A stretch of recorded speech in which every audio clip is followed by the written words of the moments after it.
Hello and welcome to Teenagers Untangled, the audio hug for parents going through the tween and teen years, where we learn to stop comparing ourselves and our kids, practice curiosity instead of judgment, and become confident in our own ability to parent our kids.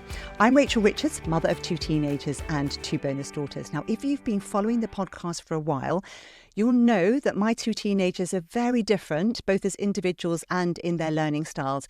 And as a parent, particularly when it comes to supporting my neurodivergent daughter, it's been very challenging working out how best to be there for them, but also in a way that's supportive without overreaching.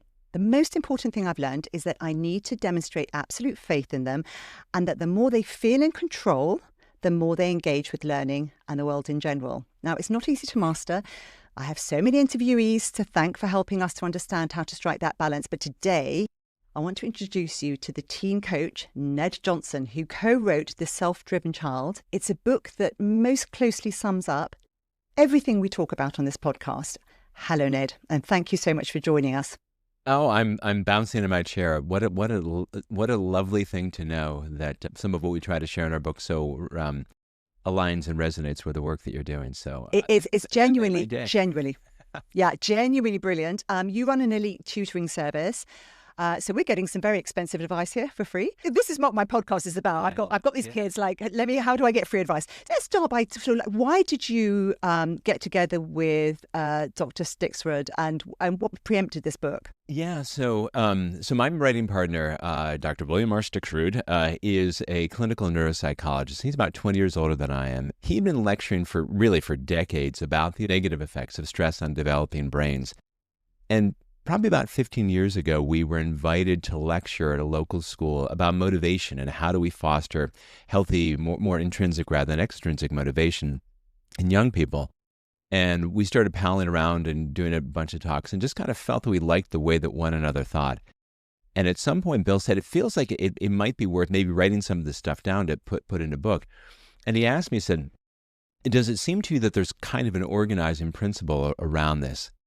And I thought for a moment, I said, well, it feels to me that all the advice that I'm trying to give, that we're trying to give to young people, is to foster in them a healthy sense of control. And when we started looking into this, it's everywhere. And we thought about this really to tackle what to us look like 2 kind of epidemics in young people. One, the runaway rates of stress-related disorders of anxiety and depression and all that stuff we know about. And part of it is rooted in a researcher named Sonia Lupien, who studies stress in Montreal, Canada, and points out that the most stressful thing that a human nervous system can experience is a low sense of control. She said you can summarize what's stressful with the acronym of NUT. So novelty is unpredictability, T is threat, and so for adolescents especially, am I cool enough, smart enough, pretty enough, whatever enough. But then a low sense of control is the worst. So you can handle hard situations, even life-threatening situations, so long as you feel that there's something that you can do here. The second thing was really about motivation, because we see so many kids who are either obsessively, extrinsically motivated, and they'll sacrifice their values, their sleep, their friends, their relationships, everything to achieve it at a super high and frankly unsustainable level. Or kids who are thinking, well, if I can't be top 10% of my classes, like, why even bother? And they're completely not engaged with it too often with their learning and sometimes with their own lives. And so when we started researching this, it's everywhere. I mean, the need for autonomy in 2-year-olds, if all the way up through adulthood. This is Ellen Langer's work. If you have a parent or grandparent who's in an assisted living facility, and you give them choices, saying, "Hey, they're these young people from the school who want to come by. Do you want them to come Tuesday or Thursday, as opposed to they're coming on Thursday?" Choices about when they have dinner. Do you want to water the plants? Do you want me to water the plants? When we give elderly people choices, they live longer. I mean, it's a really big deal. So for us, we really feel that the most important thing that we can do as parents, apart from loving kids, unconditionally, is to foster in them this sense that these are their lives, that they can handle hard stuff. They're going to get out of life what they put into it. Not you're going to get out of it, but really the sense that, to your point, we trust you. We trust you because this is your life and you want it to be, you want it to be wonderful because it is your life. And I'll support you as your mom, your dad, but I can't act like this is my life to run because it's your life to live. Yes, that's so interesting. And Dr. Josh Eiler, when I was talking to him about the problem with grades, is he was explaining that what he thinks one of the worst things is these portals, which give you an instant ability to see exactly what your child's doing. Because he said it's just turned parents into these monstrous helicopter parents who are desperately constantly on the children's back without trusting them. I literally did a TikTok or Instagram, I guess, the other day on just that. And because parents will often ask me, well, how often should I check my kid's portal?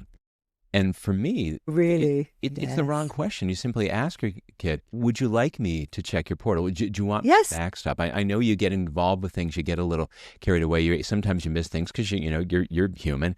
Is it helpful? And when would you like me to do that? And if I notice something that's missing, and so you step into what we talk about as kind of being a parent consultant, as opposed to looking for, oh, I told you, I can't trust you with everything. Well, then, one, it deprives kids of the opportunity to feel like, this is their lives. And when they make mistakes, to solve them. It also creates this wonderfully adversarial position where kids are trying to hide struggles from us. Yes. When, if we're on about homework, when then things really go sideways, are they really going to come to mom or dad about this when we've been riding their tail about like a missing worksheet? Probably not. Probably not. Yeah. And I like what you're saying about actually just asking them. I mean, what I learned with my daughter was, it was actually, she was avoiding doing homework when she first got to school, her secondary school, which is quite a common thing. And what I did was I said to her, you don't seem to be doing any homework. What's going on? And she said, oh, I haven't got any.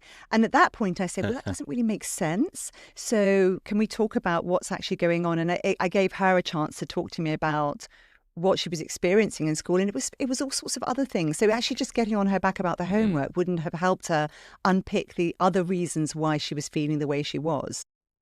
Well, I think that's really well said. And importantly, for folks who don't know this, the major manifestation of anxiety is avoidance, right? So if you feel overwhelmed by homework, or you're not going to do it well enough, or you're gonna make a mistake, you're gonna look stupid, then you just put it off, you put it off, and put it off.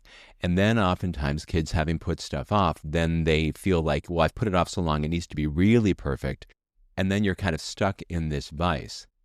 On the flip side, there are kids who just don't give a rat's patootie about the homework. They just don't, particularly if they're ADHD. A friend of mine who's a really great parenting coach, Sarah Rosensweet. Hi, Sarah, if you're listening. She said, we want to remind ourselves that ADHD is an interest-driven motivational system rather than an importance-driven motivational system. You can tell a kid 6 times to Sunday how important this is, but it doesn't ever make them want to do it, right? And so if you've got, my kid, my 23-year-old is ADHD, my 21-year-old, brilliant, autistic, so a lot of the anxiety that goes along with that, and they would have very different reasons to not do homework. And I remember my daughter, this was COVID, so full on everything, right? And she's like, this is so stupid. And the tendency for parents often is, well, no, it isn't, and you try to tell them. Right, yes, you defend it. You defend it. Right. And half the time we think it's stupid, but we're like, well, we've got to make them do it. Right. And so I look like, well, and to be fair, I never make them do it. I'm always trying to help. This is me. I'm always trying to help them want to find the reasons for themselves. And this is important because most kids don't want to go to school unprepared. They don't want their teachers looking at them. They don't want to feel like they're slackers, like they're not capable, And so this was hilarious. So my wife teaches Latin at a local school here. My daughter is this brilliant kid. Brilliant, but she's complicated like a lot of humans are. And she has this assignment in Latin, and she can do anything that she puts her mind to it, but sometimes she doesn't. And so she's like, this is so stupid. And my wife takes the bait, and she says, well, of course you can do this, and I'm sure that I can help because she teaches Latin. And this, of course, just adds fuel to the fire. So my wife was stuck because she either says, well, of course you can do it, which feels invalidating, or she can say, oh, yeah, you're stupid. You're never going to get this. Obviously, she can't say that, right? So what are you going to do? No. And so I come in and, true to form, just play dumb. And I'm like, well, what, can you tell me what this is? Because I don't know anything. Like, what? And she said, I said, well, that does sound stupid. What's the most stupid part about it? And I just validated it 6 ways to Sunday. She wants to get this stuff done. And then I simply ask, is there a way that I can help? Well, no, this is stupid. I've got an idea. What if we do the whole thing as a cartoon? And she's like, what? So we just screw around for a while. Because emotionally I took her side on it. Logic never calms anyone's hard feelings. That's not how the brain is wired. So emotionally, when I take her side, this does sound stupid. I understand why you're so frustrated. I wouldn't want to do this either. But of course, she's ambivalent because she does want to get it done. She just doesn't actually want to do it. But when I can emotionally take her side, it calms down those hard feelings. And all those executive functions, including mental and emotional flexibility, come back online. And she starts to figure out how she can get this done herself. And because she's not spun up, I swear the kid does the homework in like 7 minutes because that's the brain that she has, where it just wasn't going to work any other way. And so it is hard if you got a kid who's ADHD, if it's hard if you got a kid who's anxious, and it feels like today everyone's, got a kid who's like that. But yeah, emotionally take their side and offer help. Don't. Yeah, no, and I love that. And it's funny because I remember when I was talking to David Yeager, who wrote 10 to 25, and he was talking about how it's a great book. And he talked about how when kids are nagged, when they've been put them in an fMRI machine, that they simply, the prefrontal cortex, the thinking bit, just switches off. It goes completely dark. And the back, the emotional side, lights up like a Christmas tree. Yes. And that we have to sort of, that sort of, relating to them and calming that system down by just going, that does sound stupid, or that does sound hard. Somehow they feel heard. And I've had this so many times where once my kids feel like someone's got them, they understand how annoyed they are and why it's so stupid, then they can go, oh, okay, well, maybe I can. It's an interesting process, isn't it? It is really interesting. And David's got that exactly right. I mean, our book is really, like his, is simply about how can we be more effective with our kids, with our teens especially. And it's challenging because particularly when you get into into high school, we worry enormously. If a kid is not doing well, we think, oh my gosh, a C student, this kid's going to have a C life, and that breaks our heart. And because that's so stressful to us, we then start to try to exert more control, which is then more stressful to our kids. And then we're off to the races because we're trying to have a rational conversation while we've really shuttered the rational part of the brain, as he pointed out, the prefrontal cortex, and we're not going to get anywhere. And so he talks about, the mentor's dilemma. We use the language of parents shifting from thinking about themselves as the homework police or the boss or the manager, that I've got to make my kid do things, to the idea of being a parent consultant, where really the three ideas, you offer help and you offer advice. I got an idea about that. Would you like to hear it? No, not really. Okay. If you change your mind, let me know. Because it's respectful, and it makes it much more likely that either my daughter figures it out on her own, or she comes around later and says, what was your take on this? And then you're much more likely to get buy-in because you don't get that defensiveness. 2, we let kids make their own decisions as much as we can, unless we think it's crazy, because most decisions really aren't 70-30, they're 48-52. And we want kids to own their own decisions, even if they're suboptimal, because they will work harder to make a success out of a mess when it's their call than it is when it's our call. And That's 3, brilliant. we want kids to have every opportunity to solve their own problems, because what often happens, being more capable, more competent adults than we are, our children make mistakes, we get nervous, or their tears, and we swoop in and we solve the problems for kids. However, we've now given kids this experience, often repeated, that they're the problem creators and we're the problem solvers. Wow. And that's brilliant. Not good for developing brains. Some of the research that we lean on most is a guy named Michael Meany, who did all this, if you know his work, did all this work on what was called learned helplessness. And he has this paradigm paper that I encourage people to go and read, even if you just read the front page of the abstract of it. And the paradigm paper is called Learned Helplessness at 50, meaning after 50 years of research, what do we get right? What do we get wrong? Yes. And he said, what we got wrong was this. These animals didn't learn to be helpless and passively sit in a cage and be shocked over and over and over. Rather, they learned to ever learn a sense of control. So here's the experiment. You can think about how this applies to parenting. So you have 2 rats in a cage. Their tails are out the back, electrodes attached to them. It's not life-threatening, but it sure isn't fun.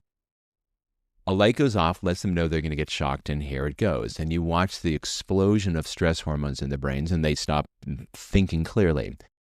Rat A, they both have a wheel in the cage. Rat A spins a wheel, and he learns when he spins the wheel, it stops the shock. Rat B has a wheel that he spins, nothing happens. Rat A, when he spins the wheel, there's this massive activation in the left lobe of the prefrontal cortex that you just mentioned, that David mentioned. And it dampens down the stress response, that amygdala. At a neurological level, this is what coping looks like. Oh my goodness, this is terrible. And what can I do here? Spin the wheel. It dampens down the stress response. The more he has this repeated experience, it deepens the connections between the prefrontal cortex and the amygdala. Importantly, the strength of those connections is the single strongest neurological marker for mental health. This is what coping looks like. You get upset, I get upset, you get angry, but then ideally your brain goes into, what can I do here? What are my solutions? What are my options? Or, okay, Ned, it's not that big a deal. You've been here before. You'll be able to handle this. I know you're really mad at Rachel, but it'll be okay. She isn't usually like this. She must be, and you just put things into context and you reframe them. Rat A, then they could put him in other situations with bright lights, loud music, big scary rat. He doesn't freak out. I'm sorry, it's not Michael Meany, it's Steve Mayer. I got those mixed up. Said that it appears that one experience in adolescence, at least for rodents, and they've repeated a lot of this with humans, one experience of having a sense of control when you experience an adverse experience seems to inoculate the brain against the effects of stress through the rest of life. It's really a big deal. Rat B, by the way, it's a big deal. We asked him, I said, with all due respect, Dr. Mayer, should we be thinking about, given the impact of this, should we be thinking about administering mild electric shocks to teenagers? There's a long pause, and he says, it's an interesting question. Now, the reality... I'm sure there are a lot of parents who'd like to do that. Right. And the deal is, of course, we don't have to shock our kids. Life has enough ways of sending, a rocket to your kid's head and drop them in the dust, and it's socially, emotionally, friends, school, soccer, everywhere you go. Here's the thing, though. The coolest experiment that they did was they yoked the two rats. Meaning, when Rat B, by the way, ended up being a basket case. He was kind of toast. They yoked the two rats. So when Rat A spun the wheel, he stopped the shock for him and Rat B. Now, I'm sure Brother Rat B's like, oh, gosh, thank you so much. I mean, she was grateful as all get out. But though they had the same amount of shock, same intensity, same duration, Rat A had a sense of control. Rat A saved himself and his buddy. Rat B got saved over and over. He ended up being the damsel in distress where someone else was the superhero. And so we want to take that seriously as parents, as coaches, as teachers, when we solve problems for our kids that they can credibly solve well enough themselves, we're depriving them of the opportunity to shift from being victim to hero. Wow, that's just mind-blowing. I had heard frequently that I think the first time I heard about learnt dependence was when my daughter was young, and she's neurodivergent, and I had been trying to kind of probably overparent her. And yes, since then I've actually completely vault fast and changed the way that I do it. But it's fascinating hearing how important that process is and how protective it is. And it's really interesting because, of course, we don't have to do that in our homes. That's happening outside. We can help them. Oh, such a good point. Such a good point. Yeah. The second chapter is called I Love You Too Much to Fight With You About Your Homework, because so much of the stress and strain is around homework. And a somewhat amusing story, when the book first came out, Bill had a client who picked it up and read the book and read the chapter, turned to her 7th grade son and said, sweetheart, I love you too much to fight with you about your homework. And at first he smiled, and then he hugged me, and then he stepped back and said, is something wrong with you, Mom? So it can be a little bit of adjustment. That's so funny. But we have a chapter where we talk about, I guess it's chapter 4, the idea of being a non-anxious presence, because it is hard to watch your kids struggle. It is hard to watch them make messes. It's hard to watch, and you don't know that they're going to fix it. You don't know how they're going to fix it. Yeah, and a low really sense of control is stressful for us as well. But we want to move in the direction of doing that in part because if it's so doggone important for young people to have a greater sense of control, a greater sense of autonomy in their own lives, and it's stressful for us to not be in charge of to run their lives rather than letting them live them, then we really need to work hard on helping ourselves take the long view and be less anxious in order not to deprive our kids of the autonomy that they need. So we talk about the idea of making home feel like a safe base. So when you score an own goal in football, right, oh my gosh, you screw up something with your friends, right, you do terribly on your marks, whatever, and you come home, that the parents don't unintentionally in their angst say, oh my gosh, you failed that, but you studied so hard for that. And what will happen is oftentimes kids will stop bringing problems to us. Certainly they won't feel so validated, but oftentimes kids, because they worry about distressing their parents, they often don't bring those problems to their parents. And so as a parent, it's really hard to help solve a problem that you don't know about. Yeah. So when our second book came out, a book called What Do You Say? How to Talk with Kids to Build Motivation, Stress Tolerance, and a Happy Home, came out in summer of 21, so things are still full COVID. And I was talking at a local school, and this mom came up to me afterwards, lovely woman, African-American, this is important, and she said, I read The Self-Driven Child during the summer that COVID started, and I decided I was going to commit myself to making home feel like a safe base. Because if we remember, the whole world felt on fire, and especially as a Black mom, she said this is George Floyd and all that stuff. And she said it felt like America was hunting young men who looked just like my son. Right. She says, but I committed myself, I was going to make home feel like a safe base, no matter what was on fire outside of our four walls. And she said, it completely changed my relationship with my kid. Wow. And that's what we know. Kids develop resilience, aka stress tolerance, inner drive, by dealing with challenges and then fully recovering from the stress. And then putting themselves out there and then recovering again. And if home feels too charged, then they aren't going to put themselves out there as much as they might in the real world, because they have to reserve emotional reserves for the battles they feel or fear that they're going to have to fight at home. And when you can drag yourself across the front door, slings and arrows sticking out of your back, covered in dust and blood, and someone just says, well, looks like you've had a day, as opposed to, what do you... It changed the energy enormously. Gosh, I love that. And actually, that's absolutely in everything that I try to do in my own home. It's not always easy. But, and I'd like to just, are there any tips you've got for parents who have really stressful lives, or they find, they were brought up in a way where they don't have any kind of resources to fall back on, where they understand how to de-stress and how to not overreact? I mean, I've got lots of episodes on this, and I have an episode on how not to overreact and how to calm yourself. But do you have any great tips for parents? Well, we have, for what it's worth, every chapter of The Self-Driven Child ends with what to do tonight. And so everyone has different methods. I mean, for me, the single biggest thing that if I could wave a magic wand, everybody in the world would be more well-rested than they currently are, because sleep deprivation elevates cortisol, the dominant stress hormone. See, the effects of sleep deprivation on brains look remarkably similar, almost identical to the effects of stress on brains. And most of us are so wildly under-rested, we don't even realize it. And then we react or overreact to, kids, children, spouses, traffic, politics, all of it.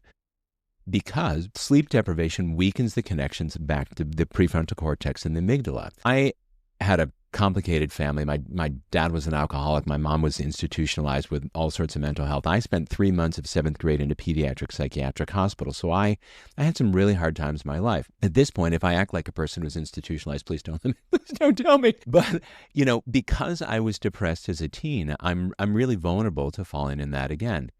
I'm pretty good at my work, in part because I don't tend to lose my mind when other people are stressed. And for me, part of that secret sauce is that I am incredibly committed to 3 things. 1, exercising on a daily basis. I practice something called transcendental meditation twice a day, and I may be the most well-rested person in Washington, D.C. It makes a really big difference because I just don't get a little cranky and dark. When I'm sleep deprived, I kind of go like borderline homicidal. It's not a good look Yeah. to work with, I don't want to with see that. teens. Yeah. But for people who can't currently in their lives find ways to connect with people who support them, to exercise, to get enough sleep, because it's 4-alarm fire in your life and you're just doing your best to hang on.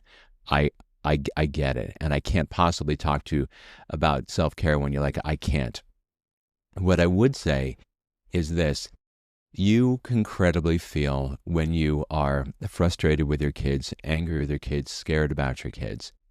And if you are, they feel that too, because of what are called mirror neurons. And so it's really hard to hide. No, don't worry, sweetheart, everything will be fine is not really gonna work. And so what my advice would be is to be honest about your feelings and to kind of emotionally model them. Yes, absolutely. Love that. My wife and my son are some of the most easygoing people on the planet. My daughter, who's wildly more intense, gets all of that from her loving father. And so we can push each other's buttons like nobody's business, and no one's ill-intended. It's the wiring that we have in our nervous systems. And so what I would do, she would say something that would get me going, and we go back and forth, and it would be hard, and we're both sitting there. We can both feel it. And in that moment, when you're feeling dysregulated, when you're scared, it's really hard to say the right thing. And so when I found myself, probably by the time she was 13 or 14, saying, listen, I'm having a hard time right now. I'm not upset with you, but this is hard for me. Can you give me 10 minutes? And I'm going to walk around the block. And this one time, I remember I was fighting with her. She was wildly dysregulated, and I was trying to make the case for her to get exercise. And she was fighting me. I lost my cool. I'm like, forget it. I'm going for a run. So I went off for a run, and I got lost in the woods.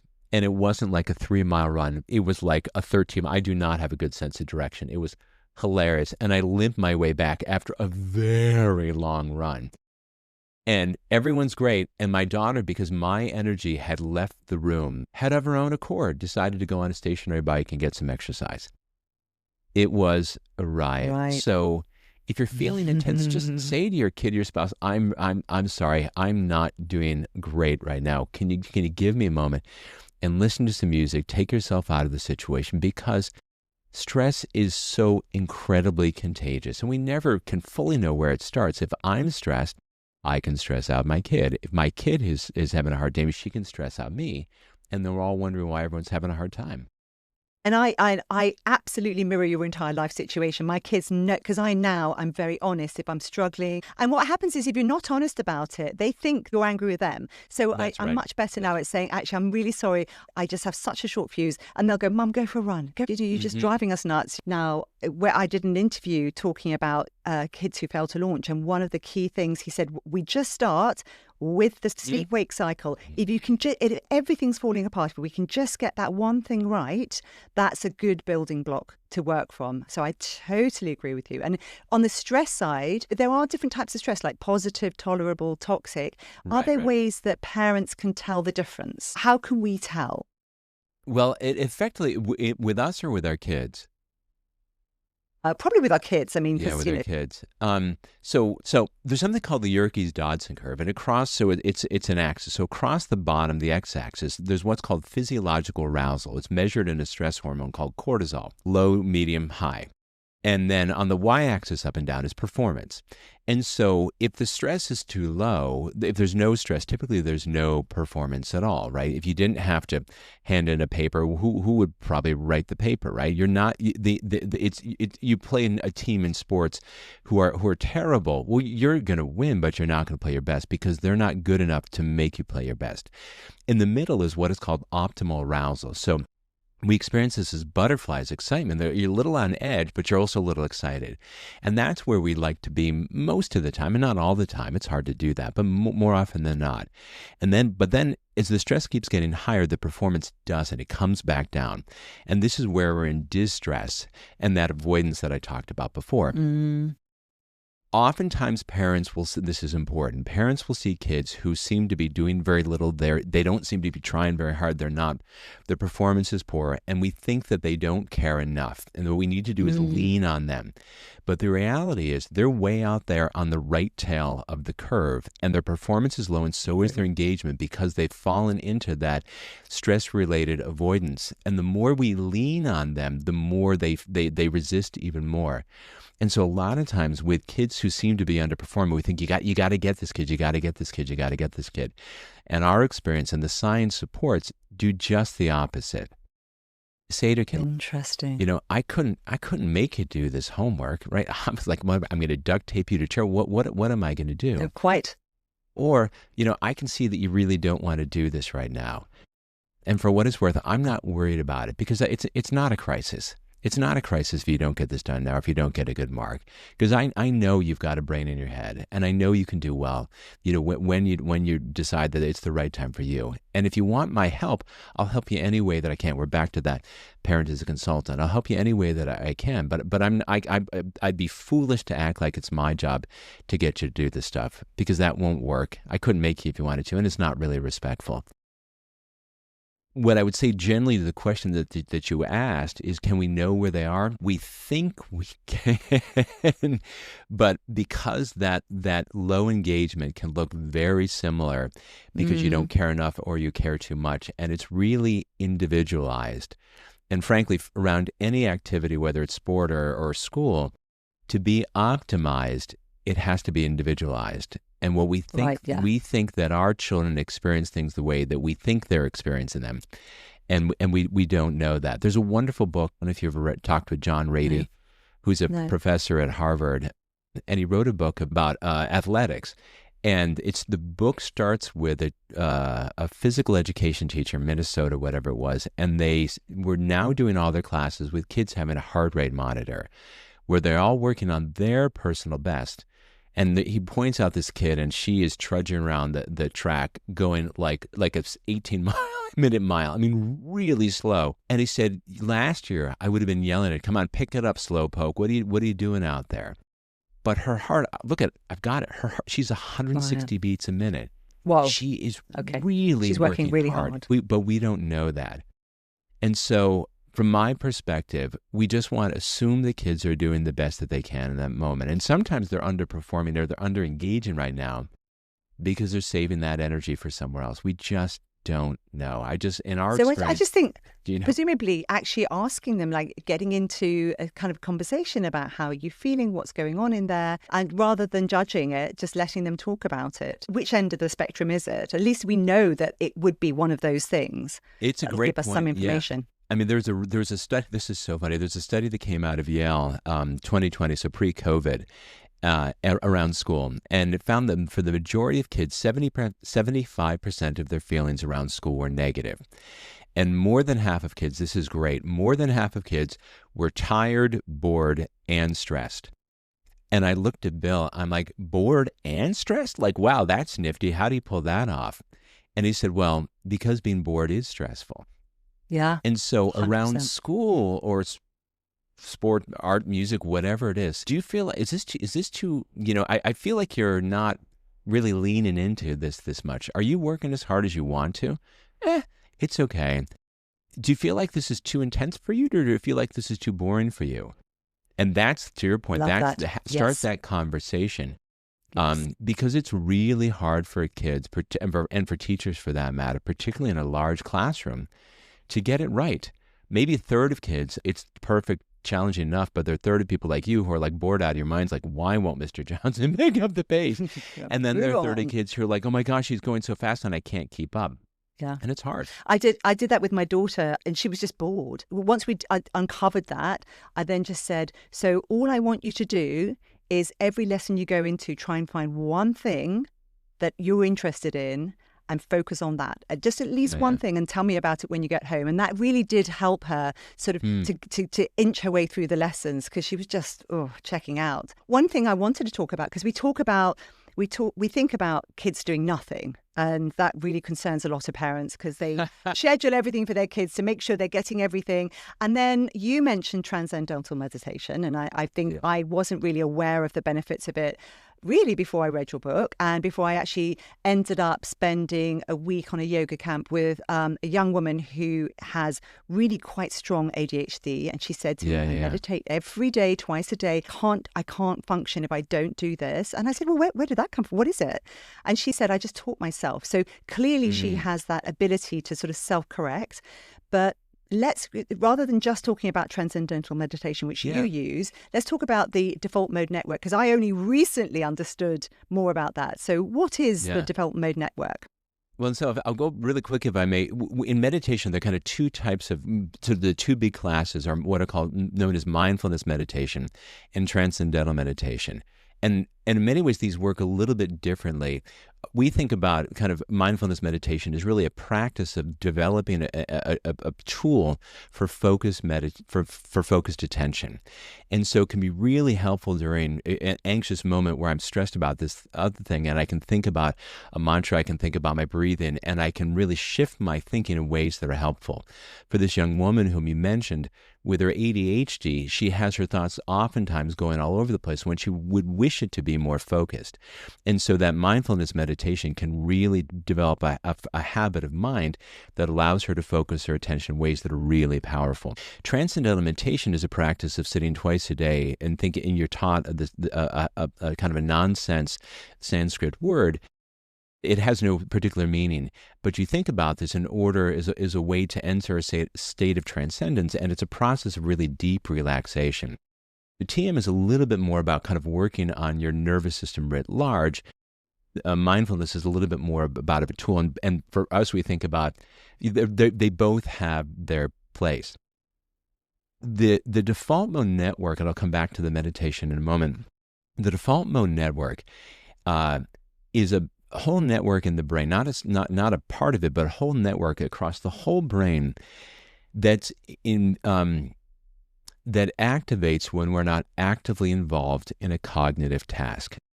The beginning of this was when they were first using functional MRIs, and they'd have Ned in a MRI tube and say, sing a song and see what part of my brain lights up, or calculate numbers in your head or whatever. And it was based on the assumption that if I'm not actively doing anything, that my brain would sort of be like, quiet, flatline. And it turned out to be exactly the opposite. When I wasn't tasked with something, bam, this thing lights up. It uses and it's using 70% of the brain's energy. Who knew? And so what? Right, exactly. And so what's going on there is we reflect on our past, relationships, things we've done, experiences. We project ourselves in the future. It's what's involved in what is called autobiographical planning, where you kind of connect with your younger self and then your future self. And kind of, who am I? How do I want to contribute to the world? For our perspective, there probably is nothing more important for work of teens than who am I? How do I want to show up in this world? How do I want to contribute to this world? It's also, when the default mode network engages, it's also when people develop a sense of empathy, which goodness knows the world could use more of. And one of the things that you and I and all of us, have concern about is that kids so often rarely have chances to be bored. One, because we too easily oversubscribe them, overprogram them with activities, and two, they've got these digital devices in their hands. So they rarely spend their time with their heads in the clouds because they do it with phones in their hands. It's funny, isn't it? Because I've mentioned this to Susie before, where I said it's not based on any science whatsoever, but I just have this feeling that when we're scrolling, our brains are trying to do something. We feel like we've got downtime, but it's not happening.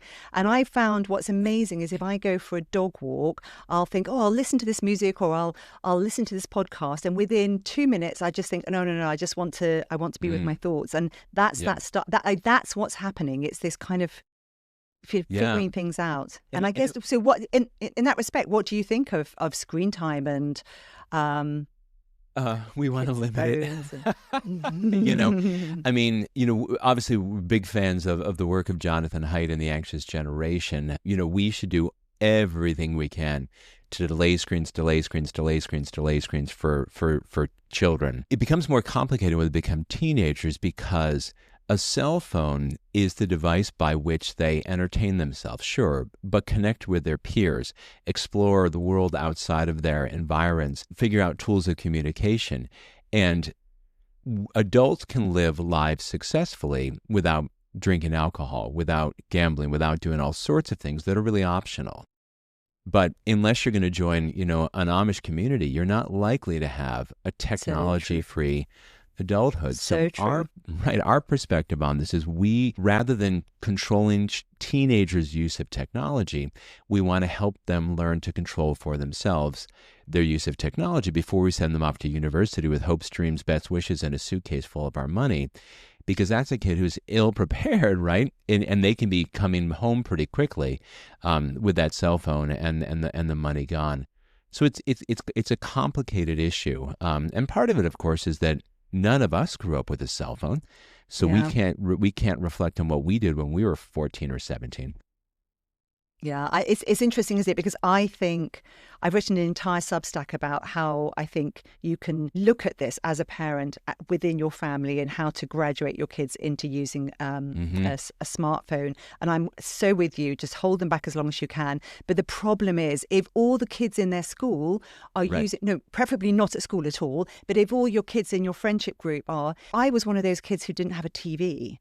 And then you're weird, because you're the person who doesn't understand any of the references. Correct. And that can be okay, but it can also be really difficult. And so it does become a very, very complex subject. And I think we really have to be thinking about how we discuss with our kids why they're doing what they're doing and what they're doing when they're online. But there's no clear-cut answer unless the entire community is doing it. Well, no, and the thing, and I will put a wedge in there where it may not have to be the entire community; it just needs to be a community. There's even a small one, small groups. Yeah. There's a book called The Tech Exit. A woman named Claire Morrell, Morrell, who has a book about how to foster almost like we had learning pods, how to have a group of families work together so parents can support one another, but you also can have your kids have young people with whom to play who aren't, if you go to play and everyone else is on a phone, you don't have a phone. Well, you're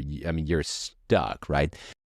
But certainly it's hard to do this unilaterally because particularly when kids become teens, focus developmentally shifts from caring most about what their parents think to caring most what their peers think. And so having them shut out of the to your point, the social life of other teens is complicated. Yeah, absolutely. And so let's look now at kids who come from very fortunate backgrounds. And I've seen studies that say that the pressure that parents put on them or can put on them with these high aspirations, desperate to get them into the best colleges and things, can actually be as damaging as it can be to come from a really disadvantaged background. Is that something that you see or that you think is true? Yeah, the first person who did the research on was Sonia Luthier, who was looking at the effects of stress on under-resourced kids and cognitive development and behavioral issues and blah, blah, blah, blah, blah. But she needed a control group, so she selected a group of highly academic, high-achieving kids from high affluent families as a control.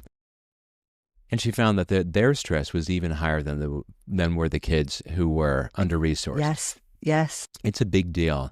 There's a book called Never Enough, a writer named Jennifer Wallace. She's brilliant. Yeah, she was lovely, right? And so that research out of Robert Wood Johnson Foundation found that the fourth leading cause of stress was excessive pressure to excel, behind only poverty, trauma, and discrimination. And none of us would willingly inflict those first three on our kids, but most of us feel like we have to somehow put this pressure on our kids to achieve. Otherwise, they will never do well. They'll never, air quotes, live up to their potential. And much like, because I know you've spoken with David Yeager, we talk in our second book about a chapter called What About Expectations? And the idea of looking at healthy versus toxic expectations. And healthy expectations, like Yeager talks about, are I have every confidence that you can do this, right? And I'll support you in any way that I can. Toxic ones are my approval of you, my love for you is contingent on you have to do this. If you don't, I'm going to withhold my approval of you. And we can do that in ways that are really overt. We can do that in ways that are subtle. I had a dad years ago. I do all this test prep, and I had a father say to me in great frustration, I expected so much more from my daughter. And I was like, if you could even shift that from to 4, we might be in a healthier brain space, really, really hard. And if we go back to the idea of home should feel like a safe base, and especially if you've got kids who are neurodiverse, who aren't gifted with the same intellectual gifts as other people, who are struggling with anxiety or their mental health. For some kids, just getting out of bed in the morning deserves an effing parade. I mean, Absolutely. My podcast, I spoke with this young woman named Rihanna Alexander, who at age 18 founded a mental health nonprofit in Chandler, Arizona. And her origin story was, I went from being, Dean's List top student, all these emails from home from my teachers like, oh, Rihanna's amazing, you should be so proud. And my parents like, oh my gosh, we're so proud, you're so amazing. To then I collapsed during COVID under mental health, and issues. And I didn't go to school for weeks at a time. And I'd show up at school and my teachers had been like, Miss Alexander, where have you been? You have all this homework is overdue. As opposed to, hey, kiddo, you okay? It's been a while. It's nice to see you. And so, my daughter was full school refusal for 3 months of 8th grade. I'm a guy who helps people get into college. What's going through my head, right? Yes. And it took 4 more years until she had the diagnosis of autism. And so I always knew you can feel, that she's anxious and the rigidity that goes along with that. And she had a harder time making friends and all this stuff. But you're like, if only this kid would, and nobody knew, including her. Right. Yes. Yes. And what we want to do again is make home feel like a safe base. And I remember this conversation. She was end of 8th grade, and I mean, everything's a mess. She has no friends. I mean, just everything's hard. And we're out for this long walk, and I said, listen, kiddo, I said, you're going to have great friends. You're going to do really important work in this world. I said, you're creative as all get out. You're smart as a tack. You're vicious at board games. I haven't won since you were 6. You're going to do really cool things. And she said, well, it sure doesn't feel that way. I said, I know it does. And I said, everything is hard for you right now. It's hard for me too. And I said, and I don't like to play the I'm older than you card, but I have gone around the sun a few more times than you have. And I can see in you all the things that you need to have the life that you want. It's just that right now, it's really hard. And so our job with mom and your brothers is to get through this, and we're figuring this out as we go along. And it was easier for me to have confidence in this because I pieced out for 3 months in 7th grade in a pediatric psychiatric hospital, as I mentioned before. And so when kids aren't doing well or they're not living up to their expectations, I'll talk about that in a moment, we as parents get really worried. And we think again, we catastrophize. Right. Yeah. We catastrophize, prophesize, and generalize, right? And think that, this is the way it's going to be. And if we can remind ourselves that your kids have brains in their heads and they want their lives to work out because this is their life. This is not a video game. This is not a do-over. And one of the ways that kids can kind of heal up and catch up is when we don't focus on the performance. It is hard to overstate how little work my daughter did for so much of her high school career. I'm just sort of watching like, well, is that good enough? It's good enough. All right, great, moving on. And I was not going to put my thumb on the scale for her to work hard, in part because I knew how bright she was. And most of what we think about academic achievement, most of it is healthy brain development. You develop these executive functions, you develop greater attention, And I should say this, we have a chapter in the book about motivation. And we lean on the research of a guy named Reed Larson, who in the 90s was looking at how is it that teens become intrinsically motivated and learn how to work hard. If we're honest, it's not just that we want kids to work hard, we want kids to want to work hard. Yeah, sure, absolutely. Right? And so he found it was not by their dutifully doing their homework, but what he described as the passionate pursuit of pastimes. So if a kid is working hard at sports, at music, at coding, at rock climbing, at knitting, at small engine repair, dog, animal vet, anything, Anything. Oh, this is just brilliant. This is exactly what we need to hear. Yes. Where they work harder and harder and harder to get better and better at something that matters to them. We don't worry about them because those executive functions, but they've got to learn to take things seriously. Like, you don't do that by getting your cleats packed and getting to practice on time. That you don't do that by making a painting, or drawing, and you screw it up and and you go back and do it again. To be a 6-year-old and you make this, tower to the sky, and the whole thing gets knocked over and you're in tears. But what do? You go back and build it again because doggone it, it could have gone. And so it's those experiences where kids are working hard, working through frustration, and the motivation is it matters to them. That's where we're really wiring brains. And when kids become kids who are not currently interested in school, become more interested in school, and oftentimes school becomes a method to their goal rather than the goal itself. We just don't, there's, I was talking to we had a client, kid had a high school GPA of 1.2 out of 4.0. This is a terrible grade. So he went into the Navy. He wanted to be a Navy SEAL. He had a heart condition, so he couldn't do that. He got put on a boat, on a sub. He hated it, but he's really, really bright. He worked hard.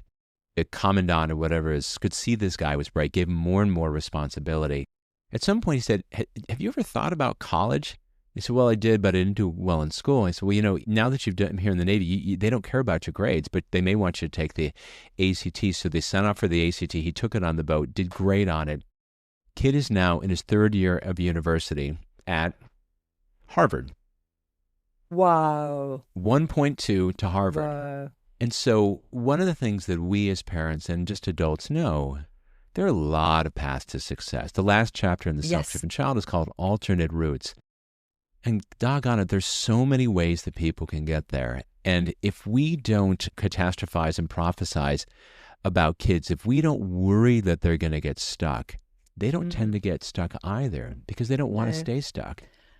I absolutely love that message. One of my best friends when I was a young woman had worked in a filling station for 2 years because she didn't really like school, came back, did A-levels. She ended up at Oxford. And And it's interesting because my older teen, she's going to Oxford, and we never gave her extra tutoring or put that extra. It's all come from her. All come from good teaching, but it's all come from her. And my other daughter, she was really finding school hard. She was undiagnosed ADHD. She's always had dyslexia. We always knew about that, dyspraxia, all those things. Just the most wonderful character, such an interesting person. And at 16. She said, I just don't want to be here. And we said, fine. Okay, leave school. You can't just stay at home. You have to work. So she worked 2 jobs. I said, you have to study in your spare time. So she started studying chemistry, even though at her school they'd said, no, you can't do chemistry. You weren't doing well enough. She took a year out and really, really figured out what interested her. And she's gone back to college and she's now studying 3 academic subjects and absolutely loving it. But I think in that period of time, she had the chance to just take ownership. I think she'd been in a schooling system that didn't work for her, which, like you said, she had no ownership over her path. And now I constantly say to her, and you made this happen. You were the person who said... Because that's the other thing we need to do, isn't it? We need to actually say to them, you're the person who's making this happen. It's not me. It's not, that I'm... Yeah, you're the expert reinforce on you. That. You're the expert on you. It's funny. I have this kid I'm working with. She's went to an Ivy League college, super bright, super academic. Her little brother, complicated, ADHD, anxious, depressed. And his father's circle, he's just started his 1st year of university, and his father's circle then just popping in for some reason. And I said, how is he doing? And he said he's doing really well. And honestly, when he went off to college, I told him that I wasn't really that confident about him because school had been such a disaster. And he looked at me, he said, Dad, but there's a big difference. I had to do high school. I want to do college. Yeah. That's it. That actually sums it all up, doesn't it? Yeah. We have to give them the chance to find the thing that really fires them up. And if there's a parent listening right now, what can we say to them that will help them give their child that self-driven life, inch them towards that? Yeah. I'd say that, it is hard. Raising children has never been easy. And if you've got a kid who's struggling, of course it's hard for you, right? And you worry enormously about your kids because you love them just the way that we love our kids. Yeah. And so of hard. course, you have peers and parents and looking like, when my daughter was going through this, part of my head, I'm thinking, what kind of a parenting expert am I if my kid is struggling Yes. this much, right? And my writing partner, 100%. Bill, said, thank goodness you know the things that you know. Because Katie, I mean, she does not have an easy nervous system to live life in a neurotypical world. We didn't know these things about her. We could feel it, but we didn't know this because we didn't have these diagnoses. And thank goodness this approach works. And part of our message is we just want to make parents feel that it's safe and it's right to trust your kids more and worry about them less. And you give them all the support that you can, but you treat them respectfully like they have brains in their heads and want their lives to work out with all the support and love that you can give them. But it's true because they do have brains in their heads and they do want their lives to work out. Beautiful. Beautifully said. Right. Ned, I will put a link to your website and things in the notes. Is there any particular way you'd like people to find you? I know you're on Instagram and you've got a podcast. What other Yeah, so on Instagram and TikTok, I'm the other Ned Johnson, and our podcast is the Self-Driven Child podcast. If you have a child who's ADHD, this might be particularly amusing to you. I made a video a couple years ago. I finally got coaxed into doing this called The Last Minute Kid that explains the kind of neuroscience of procrastination. It's a little over the top. I'm a tutor, so I can write upside down. So I'm right upside down on this glass desk. I also have a shaved head because my son at that point had a brain tumor. He's great now. But when he started to lose his hair, we shaved one another's heads. So I'm as bald can be. And the whole thing is it's a little unhinged, but you can find me on the other Ned Johnson on TikTok. That's brilliant. I absolutely love it. So if you found this really useful, please share it. Share it with friends, share it with the school, share it with anybody you know who might find it useful. If you want to contact me, the address is teenagersuntangled@gmail.com.